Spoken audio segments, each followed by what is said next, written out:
ನಮಸ್ಕಾರ. ಇಂದು ನಾವು SSLC ಗಣಿತ ವಿಷಯದ ಒಂದು ಮಾದರಿ ಬ್ಲೂ ಪ್ರಿಂಟನ್ನು ನೋಡೋಣ್ರಿ. KSEB ಅವರು ಬಿಟ್ಟಿರುವಂತಹ ಮಾದರಿ ಪ್ರಶ್ನೆ ಪತ್ರಿಕೆಗಳ ಆಧಾರದ ಮೇಲೆ ಈ ಒಂದು ಬ್ಲೂ ಪ್ರಿಂಟನ್ನು ತಯಾರು ಮಾಡಿದ್ದೇನೆ.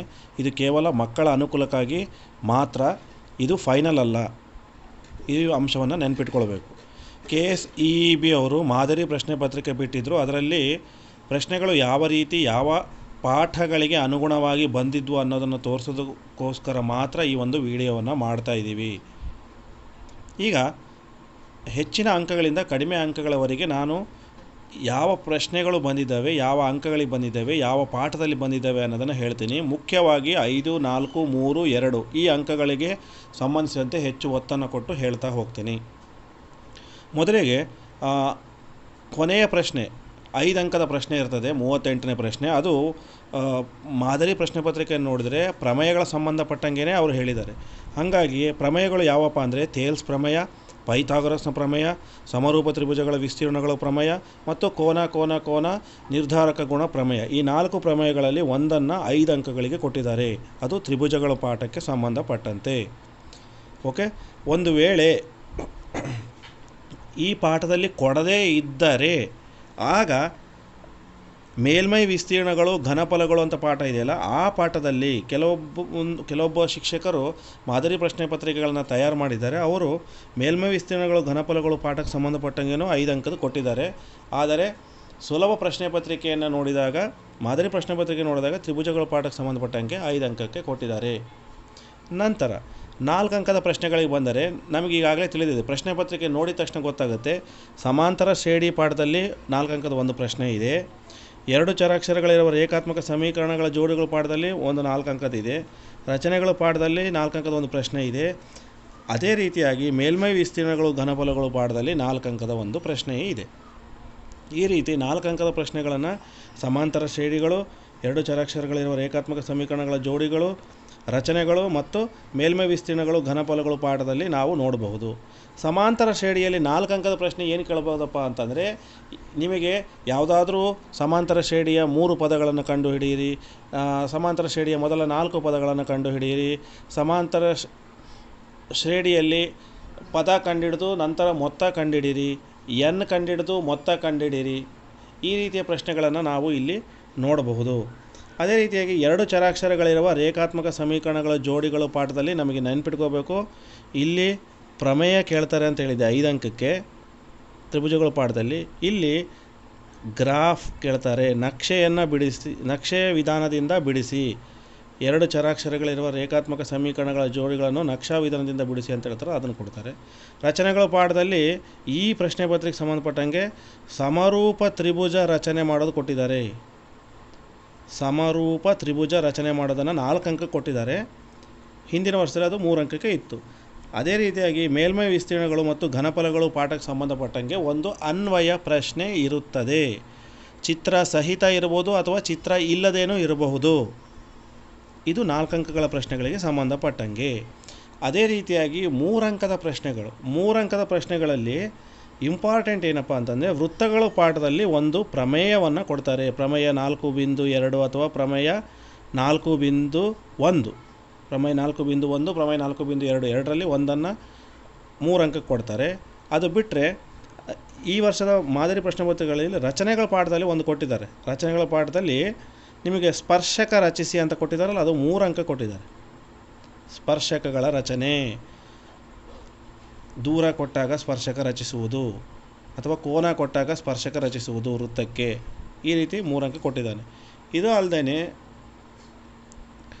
ನಿರ್ದೇಶಾಂಕ ರೇಖಾಗಣ ಪಾಠದಲ್ಲಿ ಒಂದು ಪ್ರಶ್ನೆಯನ್ನು ಕೊಟ್ಟಿದ್ದಾರೆ. ಅಂದರೆ ಈಗ ತ್ರಿಭುಜದ ವಿಸ್ತೀರ್ಣ ಕಂಡುಹಿಡಿಯಿರಿ, 3 ಬಿಂದುಗಳನ್ನು ಕೊಟ್ಟು ಈ 3 ಬಿಂದುಗಳು ಸರಳ ರೇಖಾಗತವಾಗಿವೆಯೇ ಅಂತ ಕೇಳಿರ್ಬೋದು. ಅಥವಾ ಒಂದು ಚಿತ್ರವನ್ನು ಕೊಟ್ಟು, ಒಂದು ತ್ರಿಭುಜದ ಚಿತ್ರವನ್ನು ಕೊಟ್ಟು ಆ ತ್ರಿಭುಜದ ಮಧ್ಯಬಿಂದುಗಳನ್ನು ಕಂಡುಹಿಡಿಯಿರಿ. ಮಧ್ಯಬಿಂದುವಿನ 3 ಬಾಹುಗಳಿರ್ತಾವಲ್ಲ, ಆ 3 ಬಾಹುಗಳ ಮಧ್ಯಬಿಂದುಗಳನ್ನು ಕಂಡುಹಿಡಿದು ಆ ಮಧ್ಯಬಿಂದುಗಳಿಂದ ಉಂಟಾದ ತ್ರಿಭುಜದ ವಿಸ್ತೀರ್ಣ ಕಂಡುಹಿಡಿಯಿರಿ ಅಂತಲೂ 3 ಅಂಕಕ್ಕೆ ಕೊಡಬಹುದು ನಿರ್ದೇಶಾಂಕ ರೇಖಾಗಣಿತ ಪಾಠದಲ್ಲಿ. ಅದೇ ರೀತಿ ವರ್ಗ ಸಮೀಕರಣಗಳ ಪಾಠದಲ್ಲಿಯೂ ಒಂದು 3 ಅಂಕದ ಪ್ರಶ್ನೆ ಇದೆ. ವರ್ಗ ಸಮೀಕರಣಗಳ ಪಾಠದಲ್ಲಿ ನಾವು ಈಗಾಗಲೇ ನೋಡಿದ್ದೀವಿ ಬಹಳಷ್ಟು ವಾಕ್ಯ ರೂಪದ ಲೆಕ್ಕಗಳು. ಈಗ ರೈಲಿನ ಲೆಕ್ಕ ಆಗಿರ್ಬೋದು ಅಥವಾ ಆ ವಯಸ್ಸಿನ ಲೆಕ್ಕ ಆಗಿರ್ಬೋದು, ತಂದೆ ವಯಸ್ಸಿಷ್ಟು, ಮಗನ ವಯಸ್ಸು ಇಷ್ಟು, ಅವುಗಳ ಕಂಪ್ಯಾರಿಸನ್, ಹೋಲಿಸುವಿಕೆ ಸಂಬಂಧಪಟ್ಟಂಥ ಲೆಕ್ಕಗಳು ಇದರಲ್ಲಿ ಬರ್ತವೆ. ಅದೇ ರೀತಿ ತ್ರಿಕೋನಮಿತಿ ಪ್ರಸ್ತಾವನೆಯಲ್ಲಿ 3 ಅಂಕದ್ದು ಒಂದು ಅಂದರೆ ತ್ರಿಕೋನಮಿತಿ ಪ್ರಸ್ತಾವನೆ ಪಾಠದಲ್ಲಿ ಕೊನೆಯ ಅಭ್ಯಾಸದಲ್ಲಿ 5ನೇ ಮೇನ್ ಇದೆ, ಕೊನೆಯ ಮೇನ್ 5ನೇ ಮೇನ್ ಸಾಧಿಸುವು ಅಂಥ ಲೆಕ್ಕಗಳನ್ನು ತ್ರಿಕೋನಮಿತಿ ಪ್ರಸ್ತಾವನೆಯಲ್ಲಿ ಕೊಡ್ತಾರೆ. ತ್ರಿಕೋನಮಿತಿ ಅನ್ವಯಗಳಲ್ಲೂ ಒಂದು ಪ್ರಶ್ನೆಯನ್ನು 3 ಅಂಕಕ್ಕೆ ಕೊಟ್ಟಿದ್ದಾರೆ. 3 ಅಂಕಕ್ಕೆ ನಿಮಗೆ ಈಗಾಗಲೇ ತಿಳಿದಿರ್ಬೋದು, ಒಂದು ಕಟ್ಟಡದ ಮೇಲೆ ಒಂದು ಗೋಪುರ ನಿಂತಿದೆ, ಕಟ್ಟಡದ ಎತ್ತರ ಇಷ್ಟಾದರೆ ಗೋಪುರದ ಎತ್ತರ ಎಷ್ಟು, ಅಥವಾ ಗೋಪುರದ ಎತ್ತರ ಕೊಟ್ಟಿದ್ದರೆ ಕಟ್ಟಡದ ಎತ್ತರ ಕಂಡುಹಿಡಿಯಿರಿ. ಈ ರೀತಿ ಹಲವಾರು ಪ್ರಶ್ನೆಗಳನ್ನು ನಾವು ಆ ಪಾಠದಲ್ಲಿ ನೋಡ್ತೀವಿ ಈ ಪ್ರಶ್ನೆಯಲ್ಲಿ. ಅದೇ ರೀತಿ ಸಂಖ್ಯಾಶಾಸ್ತ್ರ ಪಾಠದಲ್ಲಿ 2 ಪ್ರಶ್ನೆಗಳು ನೋಡ್ತೀವಿ ನಾವು 3 ಮಾರ್ಕ್ಸಿಗೆ. ಸರಾಸರಿ ಕಂಡುಹಿಡಿಯಿರಿ, ಮಧ್ಯಾಂಕ ಕಂಡುಹಿಡಿಯಿರಿ ಅಥವಾ ಬಹುಲಕ ಕಂಡುಹಿಡಿಯಿರಿ ಅಂತ ಪ್ರಶ್ನೆ ನೋಡ್ತೀವಿ. ಯಾವುದಾದ್ರೂ 2 ಕೊಡ್ತಾರೆ, ನಾವು 1 ಕಂಡುಹಿಡಿಬೇಕು. ಅದೇ ರೀತಿ ಇನ್ನೊಂದು ಪ್ರಶ್ನೆ ಏನು ಅಂದರೆ ಓಜೀವ್ ನಕ್ಷೆ ರಚನೆ. ಇಲ್ಲಿ ನೆನ್ಪಿಟ್ಕೊಳ್ರಿ, ಸರಾಸರಿ, ಮಧ್ಯಾಂಕ, ಬಹುಲಕ ಇವು ಮೂರಲ್ಲಿ ಯಾವುದಾನ 2 ಕೇಳ್ತಾರೆ, 1 ಕಂಡುಹಿಡಿಬೇಕು 3 ಮಾರ್ಕ್ಸಿಗೆ. ಅದೇ ರೀತಿ ಇನ್ನೊಂದೇನು, ಕಡಿಮೆ ವಿಧಾನದ ಓಜೀವ್ ಮತ್ತು ಅಧಿಕ ವಿಧಾನದ ಓಜೀವನ್ನು ರಚನೆ ಮಾಡಿರಿ. ಇವೆರಡು ನಲ್ಲಿ ಯಾವುದಾದ್ರೂ 1 ಕೊಡ್ತಾರೆ, ಮಾಡಬೇಕಾಗುತ್ತೆ, ಗ್ರಾಫ್ ಹಾಕಬೇಕಾಗುತ್ತೆ. ಓಕೆನಾ? ಇವು ಮೂರಲ್ಲಿ ಯಾವುದಾದ್ರೂ 2 ಕೇಳ್ತಾರೆ, 1 ಕಂಡುಹಿಡಿಬೇಕು. ಇವು ಒಂದೇ ಕೊಡ್ತಾರೆ, ಕಡಿಮೆ ಇರುವ ಓಜೀವ್ ಅಥವಾ ಅಧಿಕ ಇರುವ ಓಜೀವ್ ಕೊಡ್ತಾರೆ, ಕಂಡುಹಿಡಿಬೇಕು. ಅದೇ ರೀತಿ ಪ್ರಶ್ನೆ ಪತ್ರಿಕೆಗಳನ್ನು ಗಮನಿಸಿದರೆ, KCEBಯಲ್ಲಿ ಪ್ರಶ್ನೆ ಪತ್ರಿಕೆ ಗಮನಿಸಿದರೆ 3 ಅಂಕಕ್ಕೂ ಒಂದು ಮೇಲ್ಮೈ ವಿಸ್ತೀರ್ಣಗಳು ಘನಫಲಗಳು, 3 ಅಂಕಕ್ಕೂ ಒಂದು ಪ್ರಶ್ನೆಯನ್ನು ಕೊಟ್ಟಿದ್ದಾರೆ.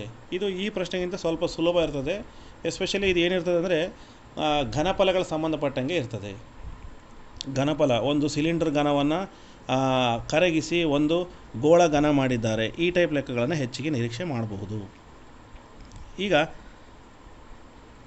5 ಅಂಕದ ಪ್ರಶ್ನೆಗಳು 1 ಸಿಗ್ತದೆ ನಮಗೆ, 4 ಅಂಕದ ಪ್ರಶ್ನೆಗಳು 4 ಸಿಗ್ತವೆ, 4 ಅಂಕದ ಪ್ರಶ್ನೆಗಳು.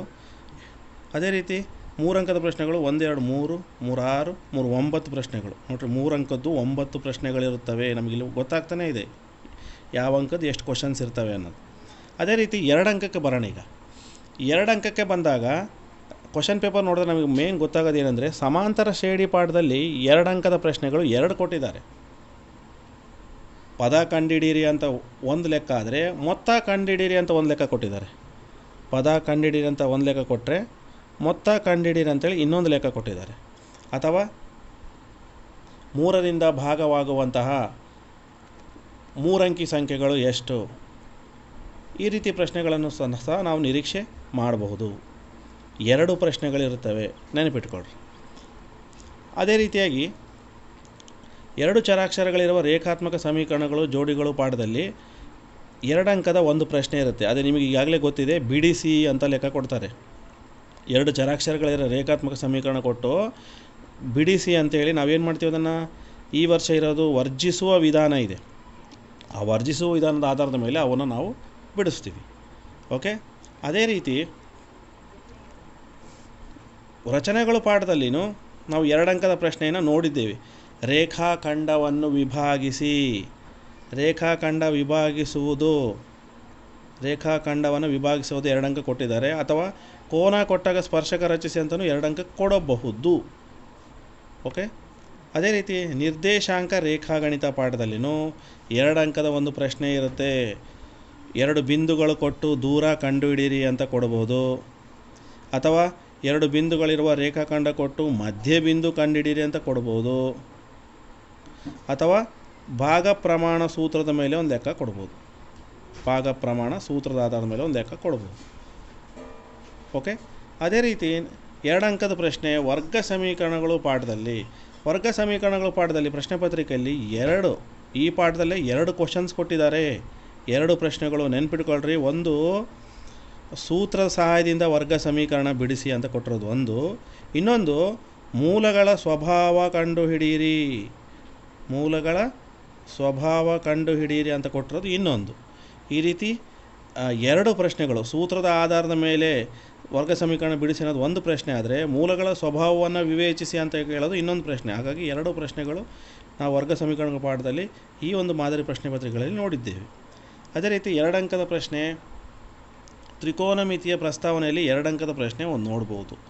ಏನು ನೋಡ್ಬೋದು ಅಂತಂದರೆ, ನಿಮಗೆ ಕೋನಗಳು ಕಾಸ್ 90, ಸೈನ್ 90, ಕಾಸ್ 30, ಸೈನ್ 60 ಈ ರೀತಿ ಕೋನಗಳಿಗೆ ಸಂಬಂಧಪಟ್ಟಂತೆಯೇ ಲೆಕ್ಕ ಕೊಟ್ಟಿರ್ತಾರೆ. ಅದನ್ನು ನಾವು ಸಂಕ್ಷೇಪಿಸಬೇಕು.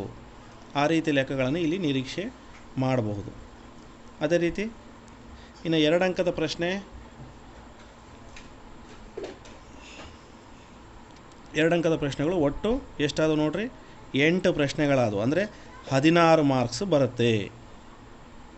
ಓಕೆ, ನಾನು ಇಲ್ಲಿ ಅಂಕಗಳನ್ನು ಬರಿತೀನಿ ಬೇಕಾದ್ರೆ ಕೆಳಗಡೆ. ಇಲ್ಲಿ 5 ಅಂಕ ಆಗುತ್ತೆ. ಇಲ್ಲಿ 4 ಪ್ರಶ್ನೆಗೆ 16 ಅಂಕಗಳು ಸಿಗ್ತವೆ.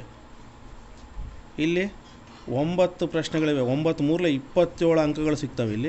ಇಲ್ಲಿ 8 ಪ್ರಶ್ನೆಗಳು, 2 ಅಂಕದ್ದಲ್ಲ, 8 2 16 ಅಂಕಗಳು ಸಿಗ್ತವೆ. ಈಗ 1 ಅಂಕದ್ದು ಯಾವ್ಯಾವ ಪಾಠದಲ್ಲಿ ನಾವು ನಿರೀಕ್ಷೆ ಮಾಡ್ಬೋದು ಅಂತಂದರೆ, 1ನೇ ಪಾಠದಲ್ಲಿ ಯಾವಾಗಲೂ ನೋಡೋದು ನಾವೇನೆಂದರೆ MCQ ಕ್ವಶನ್ ಒಂದು ಇದ್ದೇ ಇರುತ್ತೆ. AN = 5 - 3n, ಹಾಗಾದರೆ 2ನೇ ಪದ ಕಂಡುಹಿಡಿಯಿರಿ. ಅಥವಾ ಒಂದು ಸಮಾಂತರ ಶ್ರೇಣಿ ಕೊಟ್ಟು ಇದರಲ್ಲಿ ಸಾಮಾನ್ಯ ವ್ಯತ್ಯಾಸ ಕಂಡುಹಿಡಿಯಿರಿ. ಅಥವಾ 3 ಪದಗಳನ್ನು ಕೊಟ್ಟು ಮಧ್ಯದ ಪದನ ಖಾಲಿ ಬಿಟ್ಟು ಮಧ್ಯದ ಪದವನ್ನು ಕಂಡುಹಿಡಿಯಿರಿ ಅಂತ ಪ್ರಶ್ನೆಗಳನ್ನು ನಾವಿಲ್ಲಿ ನಿರೀಕ್ಷೆ ಮಾಡ್ಬೋದು. ಅಥವಾ ಯಾವುದಾದ್ರೂ ಸೂತ್ರವನ್ನು ಬರೆಯಿರಿ ಅಂತಲೂ ಕೇಳಬಹುದು. ಇದು MCQ ಕ್ವಶನ್ ಆಗಿರೋದ್ರಿಂದ ಸ್ವಲ್ಪ ಹುಷಾರಾಗಿರಬೇಕು. ಅದೇ ರೀತಿ ತ್ರಿಭುಜಗಳು ಪಾಠದಲ್ಲಿ ಒಂದು ಕಿರು ಅಂಕದ ಪ್ರಶ್ನೆ ಕೇಳ್ಬೋದು. ತ್ರಿಭುಜಗಳ ಪಾಠದಲ್ಲಿ ಯಾವ ರೀತಿ ಕೇಳ್ಬೋದು ಅಂದರೆ, ನಾವು ಇದುವರೆಗೂ ನೋಡಿದ್ದೀವಿ, ಒಂದು ಸಮರೂಪ ತ್ರಿಭುಜಗಳ ವಿಸ್ತೀರ್ಣಗಳ ಆಧಾರದ ಮೇಲೆ ಹೆಚ್ಚು ಬಾರಿ ಪ್ರಶ್ನೆ ಕೇಳಿದ್ದಾರೆ 1 ಅಂಕ. ಒಂದು ಅಥವಾ MCQನಲ್ಲೂ ಕೇಳಿದ್ದಾರೆ ಸಮರೂಪ ತ್ರಿಭುಜಗಳ ವಿಸ್ತೀರ್ಣಗಳ ಆಧಾರದ ಮೇಲೆ. ಅಥವಾ ಪೈಥಾಗರಸ್ ಪ್ರಮೇಯದ ಮೇಲೂ 1 ಅಂಕದ ಪ್ರಶ್ನೆ ಬರುತ್ತೆ. ಓಕೆ, ನೆಕ್ಸ್ಟ್ 2 ಚರಾಕ್ಷರಗಳಿರೋ ರೇಖಾತ್ಮಕ ಸಮೀಕರಣಗಳ ಜೋಡಿಗಳಲ್ಲಿ 1 ಅಂಕದ ಪ್ರಶ್ನೆಗಳು 2 ಸಿಗ್ತವೆ. ಒಂದು ಸಮೀಕರಣಗಳನ್ನು ಹೋಲಿಸೋದು, ಒಂದು ಕೋಷ್ಟಕ ಇದೆ, ಇಂಪಾರ್ಟೆಂಟ್ ಕೋಷ್ಟಕ. ಆ ಕೋಷ್ಟಕದ ಆಧಾರದ ಮೇಲೆ ಲೆಕ್ಕ ಬರ್ತವೆ. ಮತ್ತು ಇನ್ನಿತರ ಅಂಶಗಳ ಆಧಾರದ ಮೇಲೆ ನಾವು ಇನ್ನೊಂದು ಪ್ರಶ್ನೆ, ಟೋಟಲ್ 2 ಪ್ರಶ್ನೆಗಳನ್ನು ಆ ಪಾಠದಲ್ಲಿ ನೋಡಬಹುದು. ಅದೇ ರೀತಿ ವೃತ್ತಗಳು ಪಾಠದಲ್ಲಿ ಒಂದು ಪ್ರಶ್ನೆಯನ್ನು ನಾವು ಗಮನಿಸ್ಬೋದು. ಅಭ್ಯಾಸದಲ್ಲಿದ್ದಾವೆ ಕೆಲವೊಂದು ಇಂಪಾರ್ಟೆಂಟ್ ಲೆಕ್ಕ, ಆ ಲೆಕ್ಕಗಳನ್ನ ಕಲಿತ್ರೆ ನಾವು ಮಾಡ್ತೀವಿ. ಉದಾಹರಣೆಗೆ ಒಂದು ವೃತ್ತ ಕೊಟ್ಟು ಸ್ಪರ್ಶಕ ಕೊಟ್ಟಿರ್ತಾರೆ. ಆ ಸ್ಪರ್ಶಕದ ನಡುವಿನ ಕೋನ 80 ಆದರೆ ತ್ರಿಜ್ಯಗಳ ನಡುವಿನ ಕೋನ ಎಷ್ಟು? ಅಥವಾ ಅಲ್ಲಿ ಲಂಬಕೋನ ತ್ರಿಭುಜ ಉಂಟಾಗುತ್ತೆ ಸ್ಪರ್ಶಕ ತ್ರಿಜ್ಯದ ನಡುವೆ. ಆ ಲಂಬಕೋನ ತ್ರಿಭುಜದಲ್ಲಿ ಸ್ಪರ್ಶಕದ ಉದ್ದ ಕಂಡುಹಿಡಿಯಿರಿ ಅಥವಾ ಕೇಂದ್ರದಿಂದ ಸ್ಪರ್ಶಕದ ದೂರ ಕಂಡುಹಿಡಿಯಿರಿ. ಈ ರೀತಿ 1 ಅಂಕದ ಪ್ರಶ್ನೆಗಳನ್ನು ಕೇಳಬಹುದು. ರಚನೆಗಳ ಪಾಠದಲ್ಲಿ ಯಾವುದು 1 ಅಂಕದ ಪ್ರಶ್ನೆ ಇರಲ್ಲ.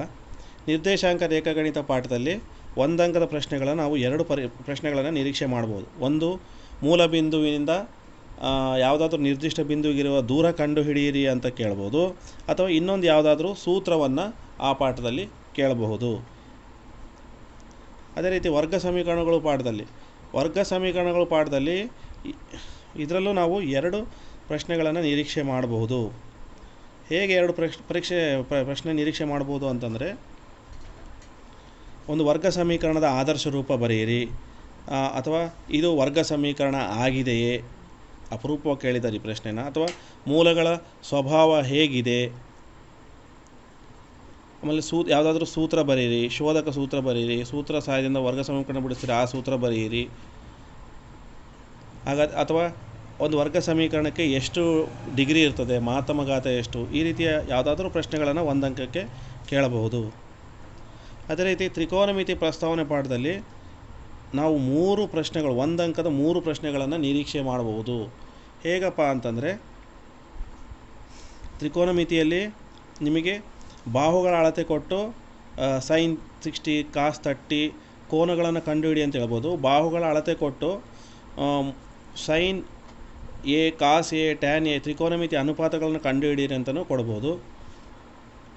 ಅಥವಾ ತ್ರಿಕೋನಮಿತಿ ಸಂಬಂಧಪಟ್ಟಂಗೆ ಪರಿಪೂರಕ ಕೋನಗಳು 90 ಬಂದಾಗ ಸೈನ್ ಏನಾಗುತ್ತೆ, ಕಾಸ್ ಏನಾಗುತ್ತೆ, ಟ್ಯಾನ್ ಏನಾಗುತ್ತೆ, ಈ ರೀತಿ ಪರಿವರ್ತನೆಗೆ ಸಂಬಂಧಪಟ್ಟಂತಹ 1 ಅಂಕದ ಲೆಕ್ಕಗಳನ್ನು ಅದರಲ್ಲಿ ಕೇಳ್ಬೋದು. ಮುಖ್ಯವಾಗಿ ನಾವು ಅದರಲ್ಲಿ ಕೋಷ್ಟಕವನ್ನು ಕೋನಗಳಿಗೆ ಸಂಬಂಧಪಟ್ಟಂಗೆ 0, 30, 60, 45, 90 ಈ ಕೋನಗಳಿಗೆ ಸಂಬಂಧಪಟ್ಟಂಗೆ ಬೆಲೆಗಳನ್ನು ನೆನಪಿಟ್ಕೊಳ್ಬೇಕು.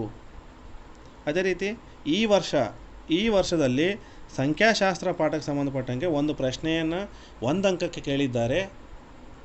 ಏನು ಆ ಪ್ರಶ್ನೆ ಅಂತಂದರೆ, ಸಂಖ್ಯೆಗಳ ಸರಣಿಯನ್ನು ಕೊಟ್ಬಿಟ್ಟು ಅದರ ಮಧ್ಯಾಂಕ ಕಂಡುಹಿಡಿಯಿರಿ, ಅಥವಾ ಮಧ್ಯಬಿಂದು ಕಂಡುಹಿಡಿಯೋ ಸೂತ್ರ ಏನು, ಮಧ್ಯ ಬಿಂದು ಹೆಂಗೆ ಕಂಡುಹಿಡಿತೀವಿ ಸಂಖ್ಯಾಶಾಸ್ತ್ರ ಪಾಠದಲ್ಲಿ ಅಂದರೆ ಕೆಳಮಿತಿ ಪ್ಲಸ್ ಮೇಲ್ಮಿತಿ ಹೋಲ್ ಡಿವೈಡೆಡ್ ಬೈ 2 ಈ ಸೂತ್ರ ಹಾಕೊಂಡು ಕಂಡುಹಿಡಿತೀವಿ.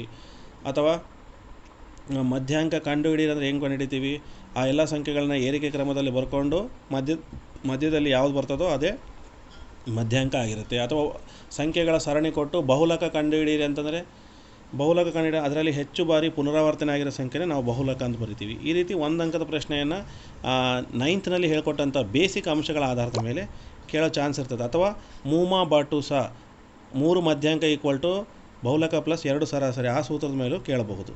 ಅದೇ ರೀತಿ ಮೇಲ್ಮೈ ವಿಸ್ತೀರ್ಣಗಳು ಘನಫಲಗಳು ಪಾಠದ ಮೇಲೆ ಕೂಡ ಈ ವರ್ಷ 3 1 ಅಂಕದ ಪ್ರಶ್ನೆಗಳನ್ನು ಕೇಳಿದ್ದಾರೆ. ಅದರಲ್ಲಿ ಎಸ್ಪೆಷಲಿ 1 ಅಂಕದ ಪ್ರಶ್ನೆಗಳಂದರೆ ಸೂತ್ರಗಳಿದ್ದಾವೆ ಹಾಗೂ ಚಿತ್ರ ಕೊಟ್ಟು ಇದಕ್ಕೆ ಯಾವ ಸೂತ್ರವನ್ನು ಸೂಕ್ತವಾಗಿ ಬಳಸ್ತೀರಿ ಅಂತಲೂ ಕೇಳಬಹುದು.